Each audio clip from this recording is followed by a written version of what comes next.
नमस्ते। रैयत शिक्षण संस्था सतारा द्वारा संचालित उपक्रम रोज के अंतर्गत मैं भोसले किरण शंकर दादा पाटिल महाविद्यालय कर्जत से आप सभी का हार्दिक स्वागत करता हूँ। आज हम कक्षा 12वीं के विषय हिंदी के अंतर्गत व्यवहारिक हिंदी विभाग में आने वाले एक महत्वपूर्ण पाठ का परिचय आगे बढ़ाएंगे, अर्थात डॉक्टर बीना शर्मा द्वारा लिखित फीचर लेखन, इस पाठ का परिचय आगे बढ़ाएंगे। यह पाठ कहानी विधा की रचना है और डॉक्टर बीना शर्मा जी इस पाठ की लेखिका है। तो स्नेहा इस पाठ की प्रमुख पात्र है, जो एक सिद्धहस्त फीचर लेखिका है। सर्वश्रेष्ठ फीचर लेखन के लिए दिए जाने वाले राष्ट्रीय पुरस्कार से उसे सम्मानित किया गया है। आज वह बहुत खुश है, परिवार के सदस्य भी बड़े खुश हैं और इसी उपलक्ष्य में परिवार वालों ने एक छोटी सी पार्टी का आयोजन किया है, जिसमें परिवार के सदस्य, करीबी रिश्तेदार और कुछ पत्रकार उपस्थित है। ऐसे में स्नेहा 10 वर्ष पहले की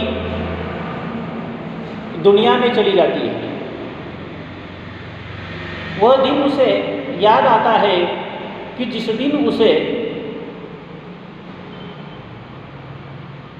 पत्रकारिता कोर्स में फीचर लेखन पर व्याख्यान देने के लिए बुलाया गया था। आज उसे अपने परिश्रम सफल होते नजर आ रहे थे। उन्होंने विद्यार्थियों के सामने रोचक प्रसंग बताए और फिर फीचर लेखन की विशेषताओं से उन्होंने विद्यार्थियों से अवगत कराया।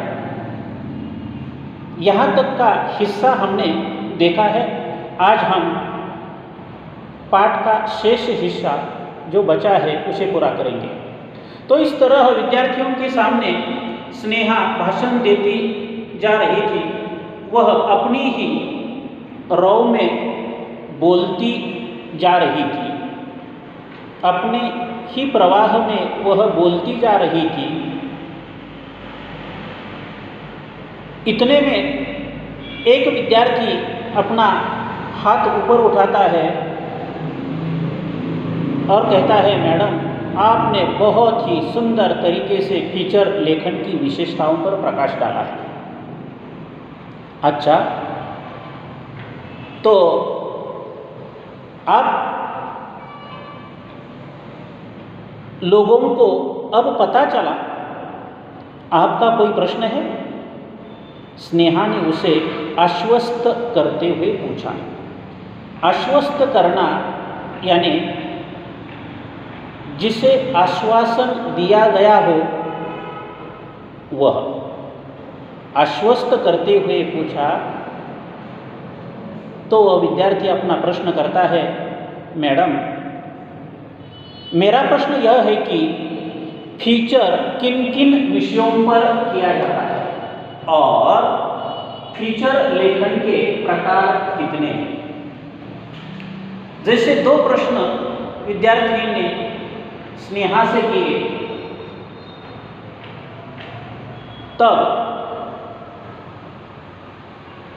बहुत अच्छा आपने प्रश्न किया है, बहुत अच्छा प्रश्न किया है। देखिए, फीचर किसी विशेष घटना, व्यक्ति, जीव जंतु, तीज त्योहार, दिन, स्थान, प्रकृति, परिवेश से संबंधित फीचर लेखक के अपने व्यक्तिगत अनुभव या व्यक्तिगत अनुभूतियों पर आधारित आलेख होता है और यह आलेख एक प्रकार से सृजनात्मक कौशल और आकर्षक शैली में प्रस्तुत किया जाता है।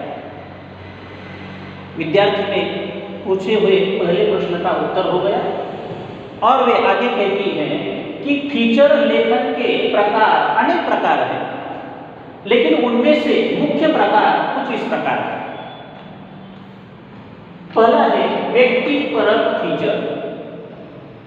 दूसरा प्रकार सूचनात्मक फीचर, कोई सूचना देनी है तो इसी से संबंधित सूचनात्मक फीचर। विवरणात्मक फीचर, विश्लेषणात्मक फीचर,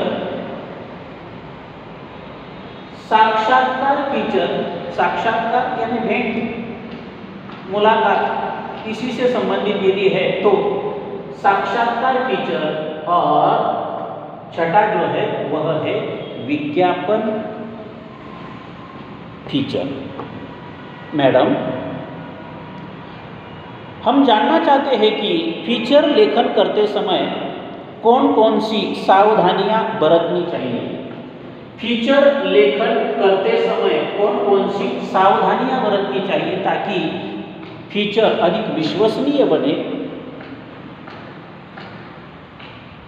अधिक प्रभावी बने। वाह, बड़ा ही सटीक और तर्कसंगत प्रश्न पूछा है आपने। अब स्नेहा ने इन विषयों पर या फीचर लेखन करते समय जो सावधानियां बरतनी है इसी से संबंधित स्नेहा ने बोलना शुरू कर दिया। तो वह कहती हैं, फीचर लेखन में मिथ्या आरोप प्रत्यारोप करने से बचना चाहिए। झूठे आरोप प्रत्यारोप नहीं होने हैं। दूसरा है अति क्लिष्ट और अलंकारिक भाषा का प्रयोग बिल्कुल भी न करें। साथ ही झूठे तथ्यात्मक आंकड़े, प्रसंग अथवा घटनाओं का उल्लेख करना उचित नहीं है। आगे वे और कहती है, फीचर अति नाटकीयता से परिपूर्ण नहीं होना चाहिए। और अंतिम सावधानियां के रूप में वह कहती हैं, फीचर लेखन में अति कल्पनाओं और हवाई बातों को स्थान देने से बचना चाहिए। हवाई बातें, जो बातें मेल नहीं खाती, ऐसी योग्य नहीं है। तो फीचर लेखन में अति कल्पनाओं और डैश डैश रिक्त स्थान बातों की या बातों को स्थान देने से बचना चाहिए। तो वहाँ पर आप लिखेंगे, जैसे यदि प्रश्न पूछा गया तो फीचर लेखन में अति कल्पनाओं और डैश डैश बातों को अर्थात हवाई बातों को स्थान देने से बचना चाहिए। इन 5 सावधानियों को आप बरतते हैं फीचर लेखन करते समय। फीचर लेखक इन 5 सावधानियों को यदि बरतता है, इन सावधानियों के प्रति वह सतर्क रहता है, तो उसका फीचर लेखन अधिक प्रभावी और विश्वसनीय बन सकता है। ऐसे में स्नेहा ने पूरी कक्षा पर नजर डाली।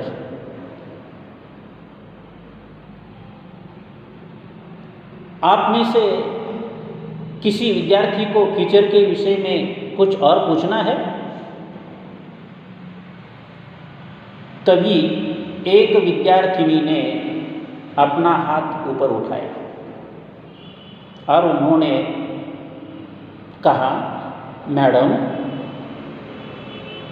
क्या आप फीचर लेखन की प्रक्रिया पर प्रकाश डालेंगी? विद्यार्थिनी ने प्रश्न किया, अर्थात मैडम क्या आप फीचर लेखन की प्रक्रिया पर प्रकाश डालेंगी? उदाहरण के लिए इस तरह का वाक्य दिया जाएगा और आगे कहा जाएगा आपको किसने किससे कहा, तो यह वाक्य विद्यार्थिनी ने स्नेहा से कहा। हाँ हाँ क्यों नहीं, फीचर लेखन की प्रक्रिया के मुख्य 3 अंग है। फीचर लेखन की प्रक्रिया के मुख्य 3 अंग है और उनमें से है पहला विषय का चयन। फीचर लेखक जब विषय का चयन करता है तो वह रोचक हो, वह ज्ञानवर्धक हो और एक प्रकार से वह उत्प्रेरित उत्साहित करने वाला हो और साथ ही फीचर का विषय जिज्ञासा उत्पन्न करने वाला हो। फीचर का विषय जिज्ञासा उत्पन्न करने वाला हो, साथ ही साथ वह रोचक हो, ज्ञानवर्धक हो और उत्साहित करने वाला हो। इस तरह फीचर लेखन की प्रक्रिया के मुख्य 3 अंगों में से पहला है विषय का चयन, दूसरा है सामग्री का संकलन। सामग्री के संकलन में जो लेखक होता है उसकी एक प्रकार से उन्होंने जो जानकारी प्राप्त की है वह जानकारी, उचित जानकारी, उसका अपना स्वयं का अनुभव, साथ ही साथ वह फीचर के विषय से संबंधित पुस्तकों, पत्र पत्रिकाओं से भी वह जानकारी प्राप्त कर सकता है। साथ ही लोगों से मिलकर भी कुछ जानकारी प्राप्त की जा सकती है। यहाँ तक कि कई स्थानों पर जाकर भी फीचर लेखन से संबंधित सामग्री का संकलन करना पड़ता है। और फीचर लेखन की प्रक्रिया के जो 3 अंग है उनमें से तीसरा है फीचर योजना। फीचर लेखन करने से पहले फीचर लेखक को क्या करना है, एक योजनाबद्ध ढांचा बनाना चाहिए। इस तरह अपने इस मंतव्य के साथ, अपने इस विचार के साथ स्नेहा विद्यार्थियों की जिज्ञासा देखना चाह रही थी कि विद्यार्थी की जिज्ञासा, जानने की इच्छा, कुतूहल, जिज्ञासा देखना चाह रही थी। तभी एक विद्यार्थी का ऊपर उठा हुआ हाथ स्नेहा को दिखाई दिया। स्नेहा ने उसे प्रश्न पूछने के लिए कहा, फीचर लेखन के कितने सोपान, फीचर लेखन के कितने सोपान, इसे ही चरण भी कहा जाता है, कितने सोपान होते हैं जिनके आधार पर फीचर लिखा जाता है?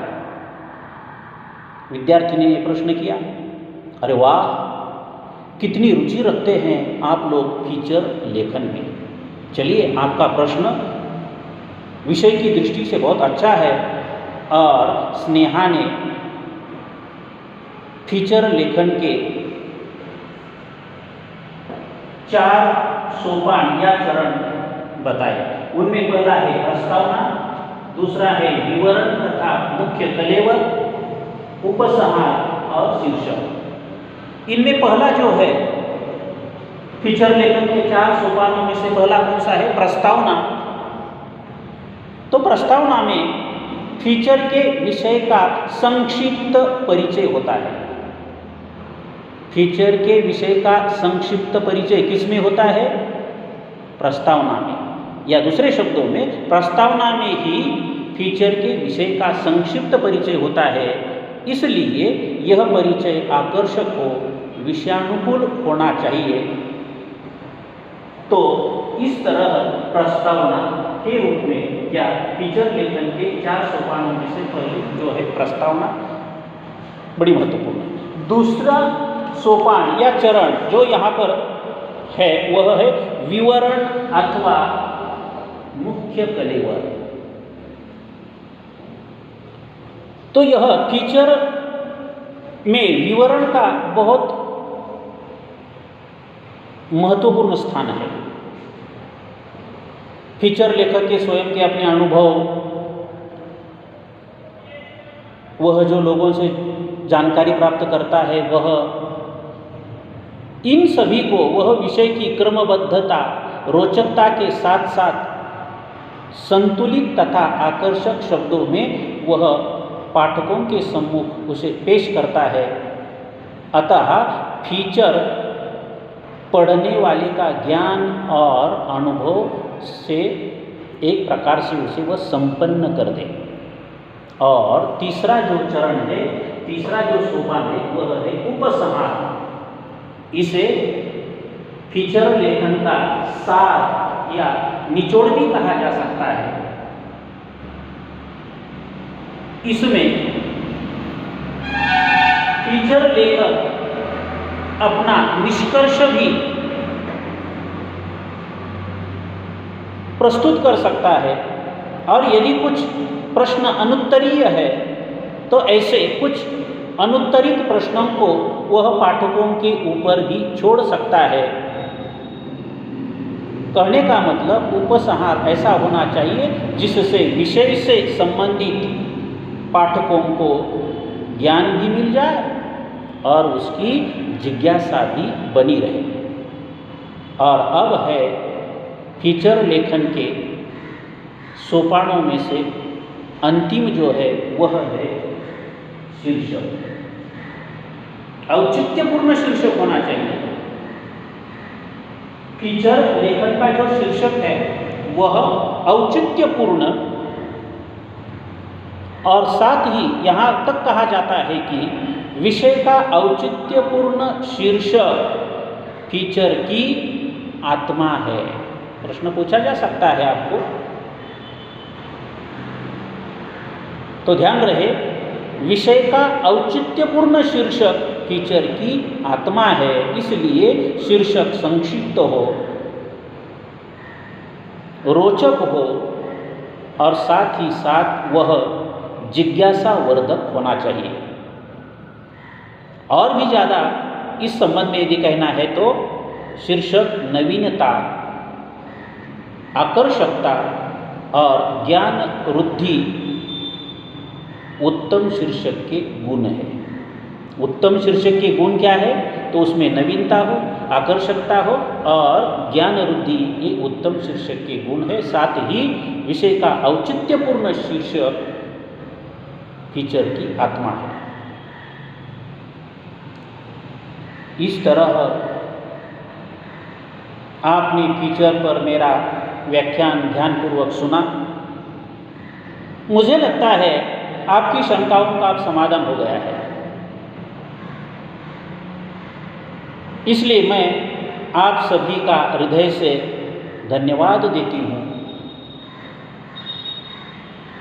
जैसा ये भाषण स्नेहा पत्रकारिता कोर्स में जब उसे विद्यार्थियों के सामने फीचर लेखन इस विषय पर व्याख्यान देने के लिए बुलाया गया था, हॉल विद्यार्थियों से खचाखच भरा हुआ था और इन विद्यार्थियों के सामने इस तरह वह बोलती जा रही थी, और अब वह कहती हैं कि इस तरह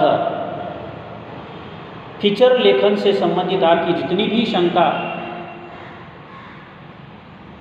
होगी या इन शंकाओं का शायद समाधान हो गया होगा। इसलिए मैं आप सभी का हृदय से धन्यवाद करती हुई वह कुर्सी में बैठ गई। हॉल विद्यार्थियों की तालियों से गूंज उठा। मैडम, कहाँ खो गई हैं आप? एक पत्रकार ने स्नेहा की ओर गुलदस्ता बढ़ाते हुए कहा। फूलों का गुच्छा स्नेहा की ओर बढ़ाते हुए एक पत्रकार ने इस तरह कहा, मैडम कहाँ खो गई है आप? जी। स्नेहा चौंक उठी। देखा तो सामने एक जाना माना पत्रकार था। उसका भी फीचर लेखन के क्षेत्र में एक नाम था। अरे, आप भी तो एक विख्यात फीचर लेखक हैं। गुलदस्ता स्वीकारते हुए स्नेहा ने कहा, मेरे विख्यात फीचर लेखक होने में आपका बहुत बड़ा योगदान है। योगदान होना सहायता होना। मेरा योगदान? वह कैसे? स्नेहा ने कुतूहल से पूछा। शब्द आया है कुतूहल, ध्यान रहे,